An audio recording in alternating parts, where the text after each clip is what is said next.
Hey everybody, welcome to the podcast. We are here to help you understand the unique cultural needs of Gen Z and Generation Alpha. I'm your host, Chuck Peters, and I'm so glad you're here today. This is the Etch Next Gen Ministry Podcast.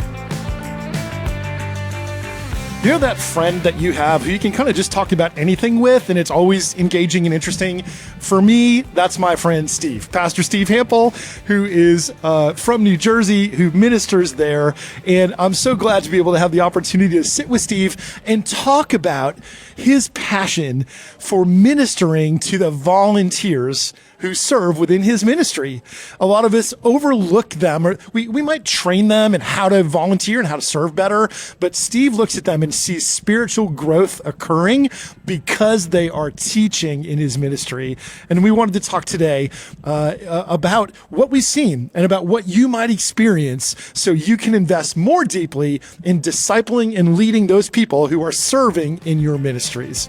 Join me as we talk with my friend, Steve Hample. Steve Hample, welcome to the Etch podcast. Yeah, You've been on with me on the Kids Ministry 101 podcast years ago. Yeah. So listeners, if you want to go back in the annals of history, that's the thing. You can find old episodes where we've had other conversations. The Wayback Machine. The Wayback Machine. That's good. We need to operate, power it up, fire up the Wayback Machine. We got to be friends probably through this conference. Yes, is that right? We did. So we are at, I say this conference, listeners, we are recording in Nashville during the Etch Next Gen Ministry Conference, which is from which we derive the name for the podcast. Right. But we announced last night from the platform that this is our 9th year. Wow. Unbelievable. 9 years. We've been in Music City Center downtown. Now we're in Brentwood at Brentwood Baptist. Yeah. But you and I met years ago. Yeah, years ago. When you and your wife and your team came down from New Jersey. Which is the greatest state to be from. Yes, it is. To be from. To be from. Not to be in. No, actually to be in. So, I'm from Jersey. Yeah, and I'm proud of that. I love New Jersey. Yes. You it's abandoned. a great place to leave.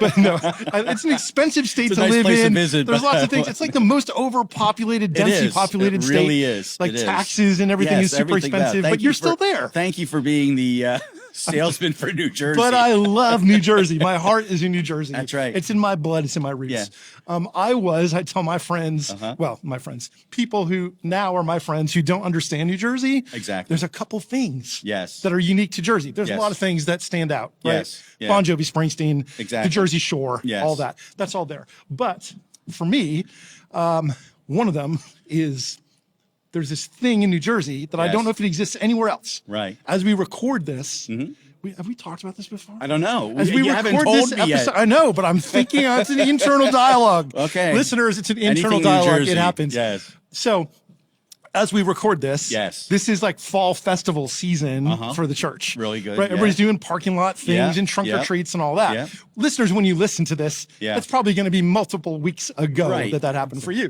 Jingle bells, by the way. In New Jersey, now there is a thing that's a real thing that happens the night before Halloween. Right. Called Mischief Night. Yes. Mischief Night. Donnie Gordon, producer Donnie, have you ever heard of Mischief Night? Never heard of Mischief Night. Nikki, Mischief Night. Mischief Night is a thing only in New Jersey. I did not know that. Listeners, that's IYKYK. If you know, you know. It's so Mischief. How would you characterize what Mischief Night is, Steve? There's a reason they use the word mischief.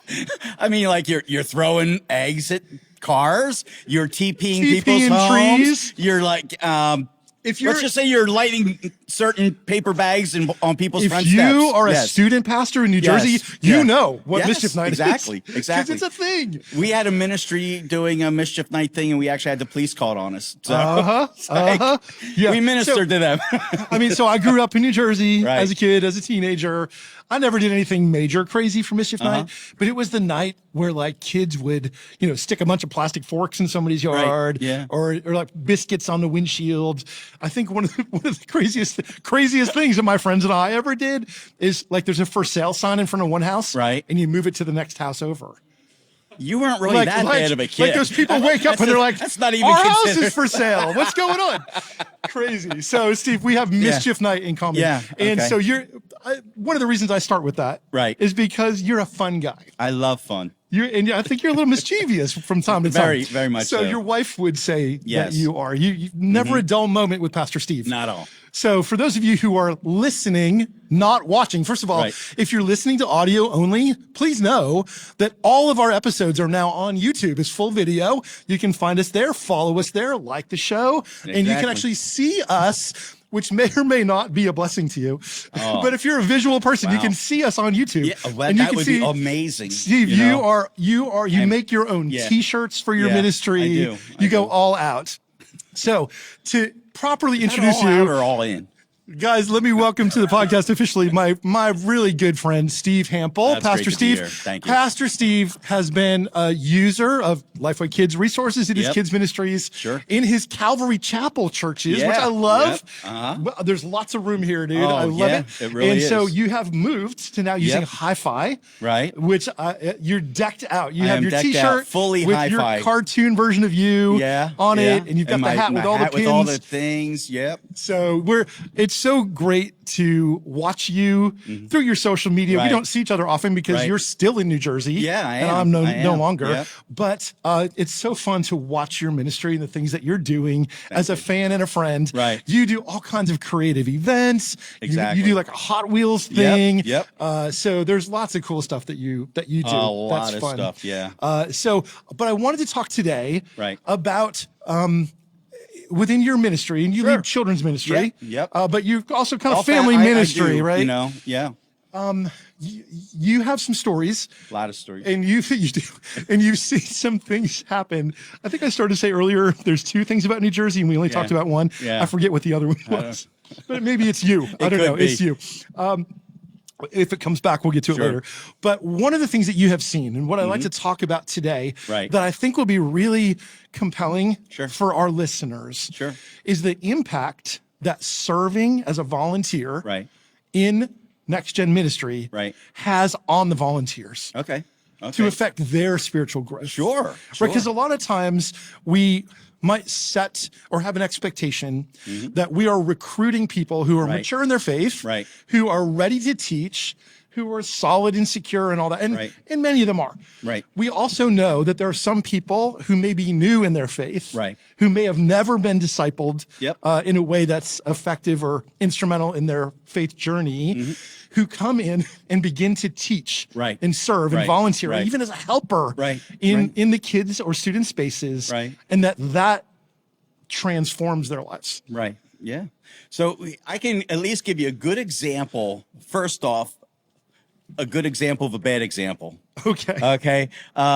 Is this mischief night? No, it's Okay. not mischief night. No. For some years, I was traveling with a lot of different Christian bands. And so in between, I would be working at my church. And so I was away one weekend and I get a phone call from my wife and she says, "Hey, we got a new guy helping us in kids ministry. And we're talking about the rapture."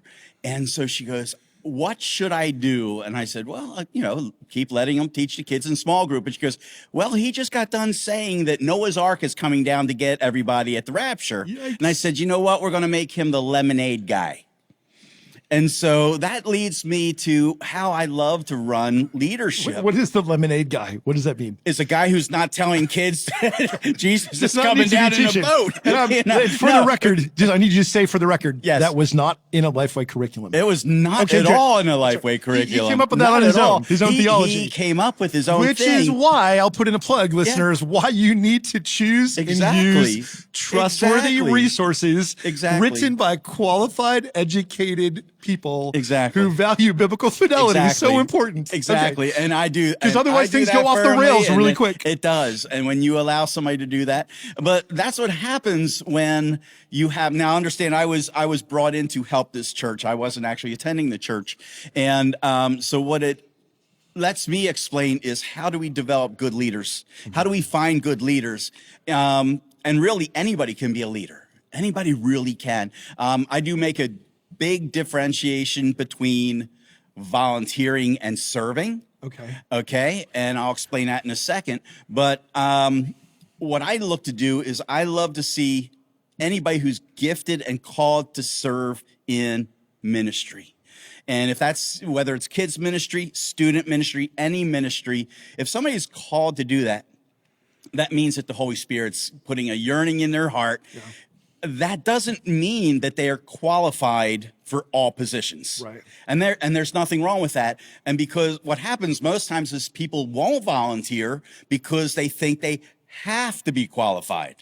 And so you have those who say, I'm not going to serve at all because I'm not qualified. And then you have other what people. What they may mean by that is I'm not ready to teach the Bible story. Unfortunately, when they think volunteer, they think the first thing you're going to be doing is teaching.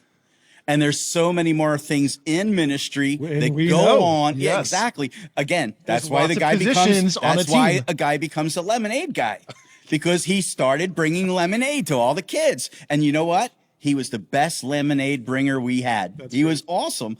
But what happens with that, and I apply this in the church I'm at now too, is when you have somebody who has a yearning and a calling and maybe a desire to even dabble, willingness to dabble in ministry. Yeah. Just to dabble. Like, I'm not sure where I fit. I don't know how I'm going to fit. What do I do? I always love to welcome them in. Yeah. You know, I like to have them sit in and go, hey, what do you think you feel qualified to do? Sometimes I examine the person's personality. Yeah. You know, is that a upfront kind of guy? So do you do that? Like, do you do a one-on-one conversation? How do you go about that assessment of the person? If somebody volunteers, I will bring them in to let them observe. Yeah. And I want them to say, hey, this is what I think I could do. Yeah. And then the person and I would meet, and then I go, I don't know if you're there yet. The biggest process and the quickest process I use is I call it the game guy process. Okay. The game guy process. You got the lemonade guy and the game guy. Yes. Okay, well, the game guy process is now the actual official name of the process I use. Okay. Because it could be lemonade guy, but I don't want to embarrass the guy with the lemonade anymore. So it's now game guy. But the game guy process. Game guy process is the very first thing I do. If somebody wants to volunteer, what do? Game guy. Why? Because it doesn't require them to teach. It also allows me to see their interaction with the student. It lets them have fun, or it lets me go, they can't do games at all. All they can do is probably teach. And so you thin them out. So typically the process is we find a game guy. We let them be the game guy for a few months of observation. So I got on behalf of my introverted servants out there. Yes. I would say not everybody's cut out to be a game guy. Yeah. Like you and I. Yes. You and I are game guys. Yeah. Yes. Like cut from the cloth of game guy. Yep. But there are some people who are more reserved, who are quiet, who are not upfront people. I will observe that immediately. So it doesn't necessarily mean they've got to be up on stage getting slimed. No. But you want them to facilitate. I want to see how, first off, I want to see how they interact with the kids. Yeah. That's the biggest thing for me. How do they interact? Are they group material or individual material? Okay. Are they better with, a large group of kids or just a small classroom of kids? Yeah. And you can work that out. You can thin all that out, and they will let you know how that is. Yeah. And I want them to let me know what they feel led to. Some people will stick at that game guy thing forever. And that's their spot. That's love it. their spot. They are that game person. Yeah. And then you have the people who go, you know what? I don't think that's for me. But I had one example I had was a woman who said, I really don't feel like doing games. No harm, no foul, right? And so she said, but I don't want to teach. So I said, okay, no harm, no foul. I said, what do you like to do? And she says, I really just want to do crafts. I'm like, listen, man, can we use that person? That is a person who, like me, listen, I am, as I tell people, I'm not a cotton ball and Elmer's glue pastor. Yeah. That's not me. That's not my role. I love having somebody else do that. And so when somebody says that, first off, it lets them fill a role that they know that they're good at. Yeah. It also allows them to not have to do things that they feel uncomfortable with. Yeah. And that also allows me to not put somebody in the wrong role. Right. And that's important. Yeah. Yeah. So let's nail that point down so we can move on. So the big takeaway that I get from that, which we all know, listeners, but let's be clear. There's a lot of different roles that someone can fill where they can be perfectly qualified to volunteer and be a helper. in crafts, in games, in other things, where they do not necessarily have to have the theology to be a teacher. Exactly. We're not going to accidentally teach heresy to the kids, right? We need to be very protective over who we empower to speak truth and to teach. I regularly, and I've done it probably 3 times today, remind leaders, James 3:1, let not many of you become teachers, because as such we'll have a stricter judgment. And so it's important for us as leaders to be very cautious about who we give a microphone to teach the word, whether it's a microphone or a small group, right? That leader book, leader guide. But so that aside, what that means is there are opportunities that are legitimate and valid ways that we might have people who are very willing to help and serve, who have a desire and maybe even a calling to serve, who are not teaching. And it's possible that they may be people who are young in their faith, or even investigating Jesus with the right supervision and partnership. And I know that that's a sticky area for some churches. And I would always lean towards caution. I never want to empower somebody to lead who doesn't know Jesus, to teach kids about him. But there is room for us to have young people or people young in their faith who may be in the room. Well, one of the advantages of, again, having the correct curriculum, Bible-based, solid curriculum, is this. Even new believers who are looking to volunteer are going to learn in those ministries. They're going to hear those lessons that, while they don't feel they're qualified to teach the students, they become listeners. They become growing. And one of the things I like to share with my leaders is the more you know, the more you're going to grow, then the more you show. Those are 3 things that are important. No grow show. No Speaking grow my show. love language, Steve. And so I know, very Baptistic of me, isn't it? So, it's very Chuckistic. Yes, there you go. But that's the truth behind that is my responsibility as a pastor of family ministries is to make sure all of my leadership is growing in their faith. Now, yes, do I have leaders that probably can run circles around me? Yes. But I have responsibility to those up and coming new believers to make sure they're listening to the lessons. So what do? I put them in as helpers in the Sunday school classes or helping me in large group when I'm teaching the lesson. So they become learning. They're growing in their faith. And that's how we feed. That's how we feed them. And eventually what happens is they'll go, wow, I'm growing in my faith. What's my next step? And it might be one of these things where they haven't been baptized yet, or they haven't really fully, they have now gone from volunteering to wanting to serve. Because they're now having a deeper relationship with Christ. And I love seeing that transition from volunteering to a servant. And that all comes from growth. There is an absolute truth in that we learn the most when we're teaching something to others. Right. And that may or may not be as the main teacher. But when we're in that setting where we are processing the content as a leader, that we grow so much. I've never learned as much as when I've had to teach something. And we hear testimonies and stories regularly at Lifeway Next Gen from preschool leaders and kids leaders in middle school and high school who say, I was serving and I have grown so much in my faith or in my Bible knowledge or in my fill in the blank, my spiritual maturity. I have grown because I served in these spaces. And so as leaders in these areas, we often put our focus on the kids and the students. What are they learning? But this is raising awareness for you leaders that your volunteers are, although they're on your team, they are also part of the receiving end of your kids and student ministry. We have a responsibility as leaders to lead our leaders. And that's so critical because I have a lot of leaders who go, I never knew this, and this. And in the classes that they're at, while it might be elementary or student, high school level, they're getting it on a level. Now all of a sudden they're grasping it. as opposed to just sitting maybe in an adult Sunday school with seasoned veterans of the faith. Now they're getting it. And so, we're seeing some of our leaders getting baptized with our kids getting baptized. And you're like, this is so cool. I have two stories about that from my ministry. So my daughter is the kids ministry director at our church. I lead large group, hi-fi every Sunday, 11 o'clock. We had two different adult leaders who made a decision to follow into baptism, follow the Lord into baptism because of what we were studying in kids. Because what they were helping facilitate.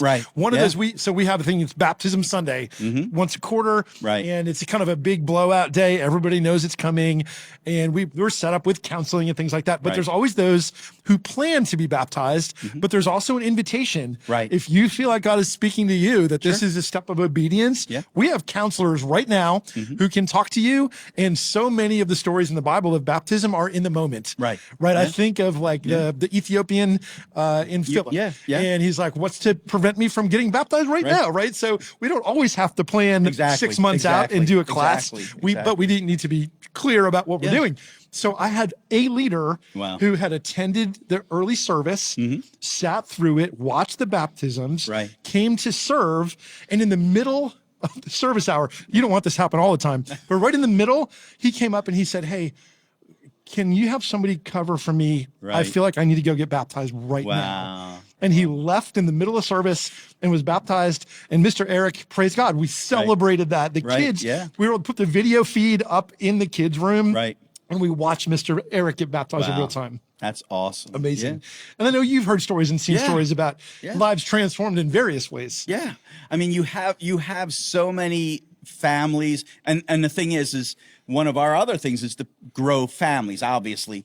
But what do we want to do? I want to grow them into leaders as well. Because I want them, first off, to be leaders in their homes.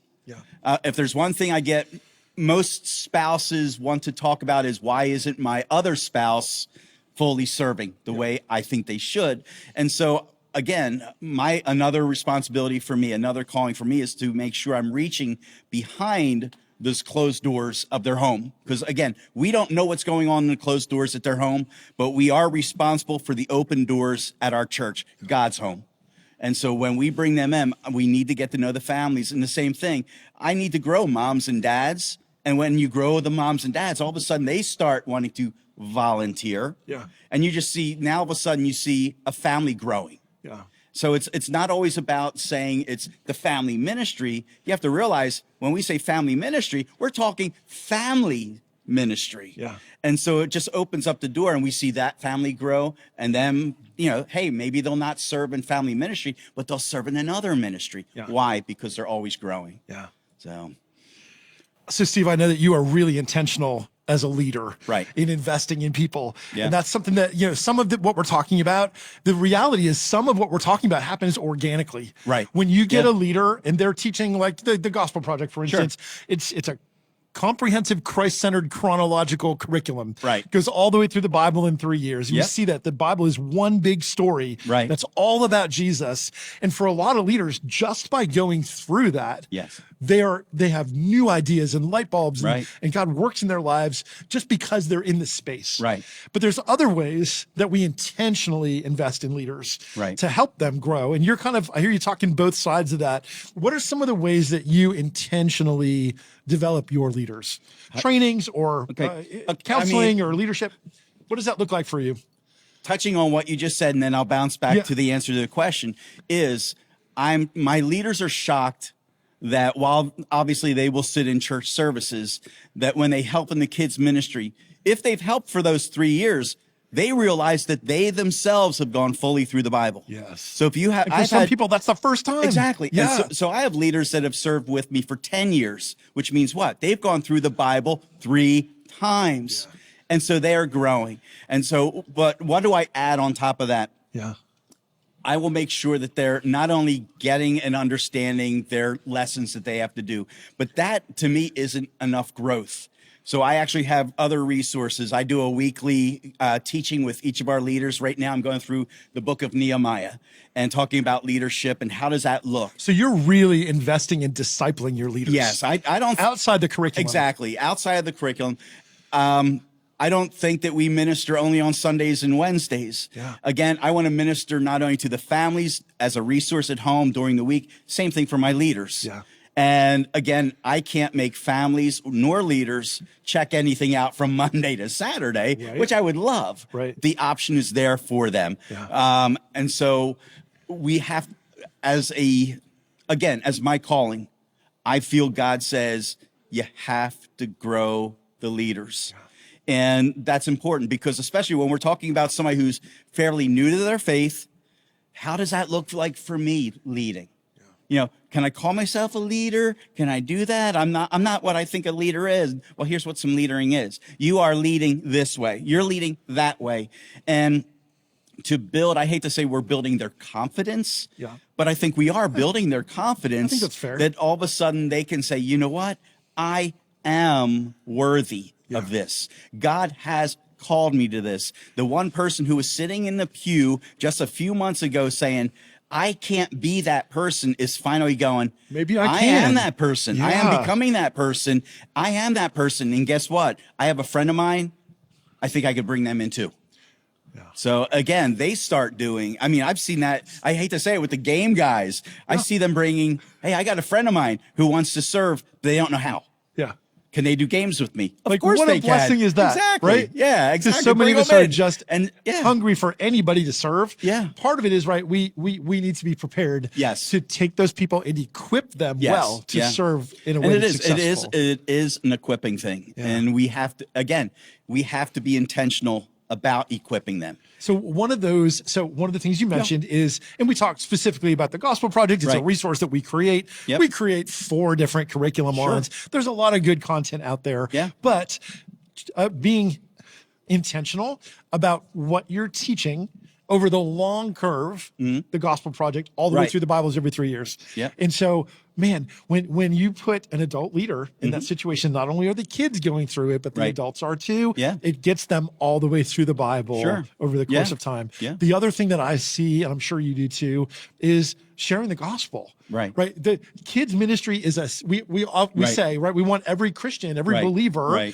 it should be an evangelist in the sense that we don't all have the gift of evangelism, but we're all responsible and accountable to share the gospel with non-believers to a lost world who desperately needs the good news. Exactly.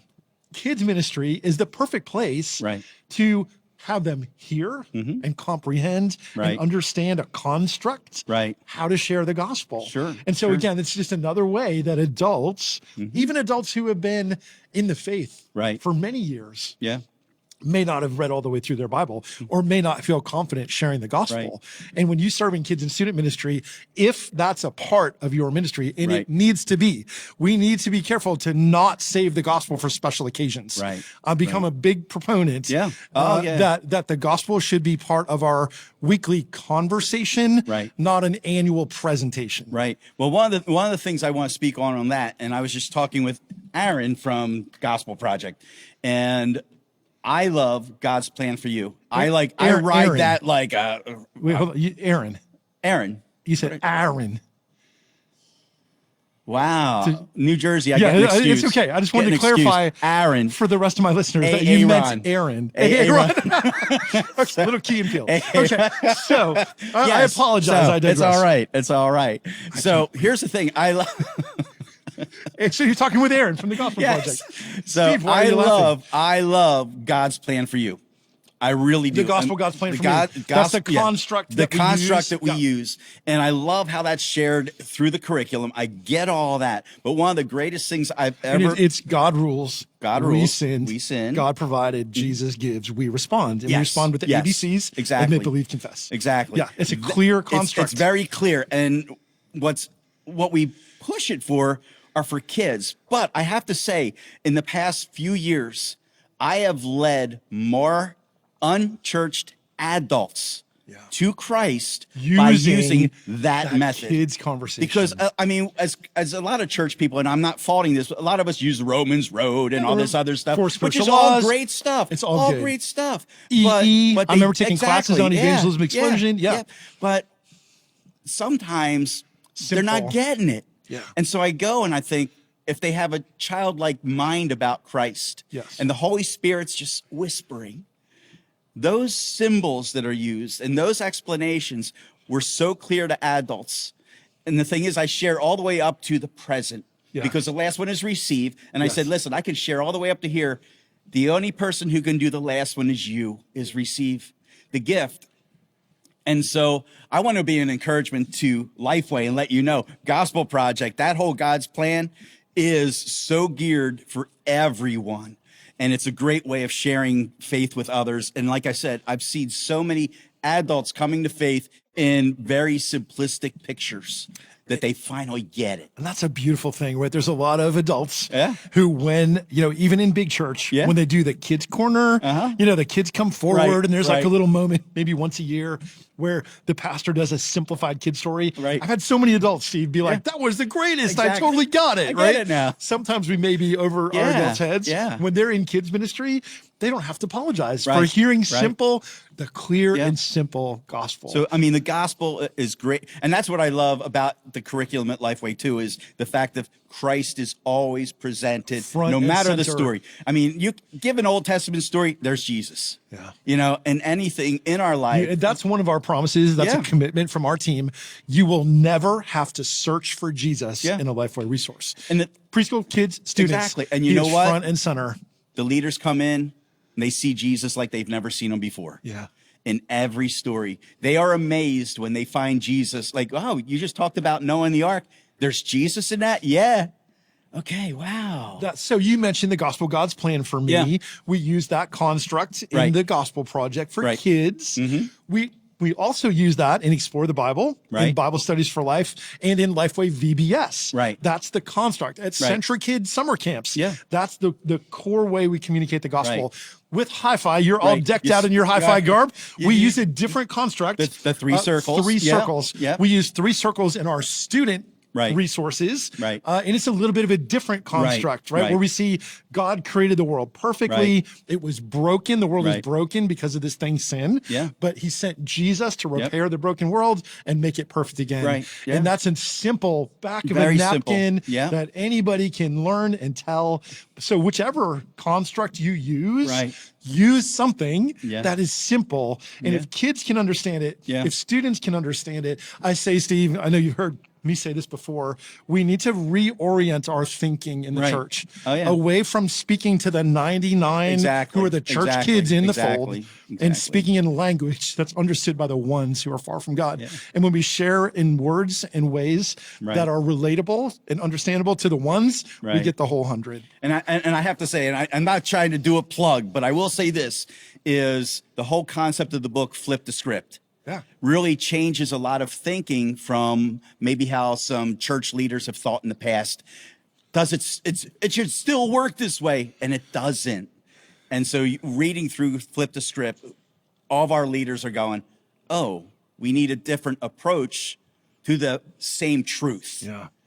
The truth never changes. The truth will never change. Jesus Christ is the way, the truth, the life. That's it. That's right. But our methods have to change a bit. And the same thing with leaders. We can't always go, hey, all we need you to do is teach. No, because you're not going to get them. You're going to have volunteer Sunday, or, you're going to have any sign up, and you're like, you're not going to get anybody.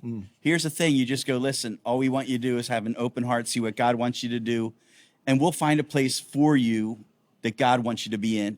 And I said this, actually, I had another interview at our church a couple of weeks ago. And I said to the congregation, I said, here's the thing, regardless of how your church is growing, we don't have to wait for new families to come in to help serve. God has already equipped what we have in growth already out in the auditorium or the sanctuary. You just don't know that you have been called yet.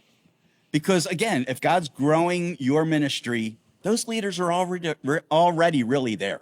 They really are. But they may need to be called out. They have to be called. So our friend Shane Pruitt talks about calling out the called.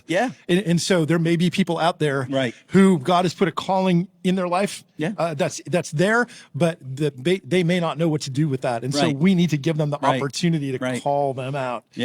So let's close with this, Steve. So I know something else that, again, I've been friends for a while. I know that you are one of my friends who picked up on a talk I gave several years ago about praying over empty chairs in our ministry.